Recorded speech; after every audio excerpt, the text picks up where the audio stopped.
এবার আরো এই দেখো কত ঝিনুক দেখো সুন্দরবনে যেমন হাজার প্রজাতির মাছ আছে, ঠিক আছে, ওইরকম সুন্দরবনে হাজার প্রজাতির ঝিনুক আছে। সুন্দরবনে কিছু ঝিনুকের আপনার দেখায় বিভিন্ন ধরনের ঝিনুক আছে, দেখেছেন এই ঝিনুকটা কত সুন্দর দেখতে। আর এই যে শঙ্খ দেখা যাচ্ছে, আমাদের সনাতন ধর্মের যে মানুষগুলো আছে এই শঙ্খ দিয়ে মানে সন্ধ্যা আরতি দেয় আর কি, ঠিক আছে। এই যে বড় এই শঙ্খগুলো এই সুন্দরবন থেকে মানে গভীর সমুদ্রে পাওয়া যায়, বড় বড় শঙ্খ।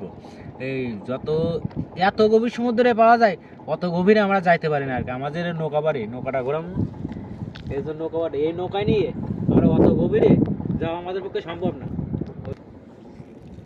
এই দেখেন এই ঝিনুকটা, এইসব ঝিনুকে মুক্তা হয়, মুক্তার তো চাষ করা হয়, তা কিন্তু সুন্দরবনে হীরা মুক্তা এইসব ঝিনুকে পাওয়া যায় আর কি, ঠিক আছে। এই যে কিছু কিছু ছিল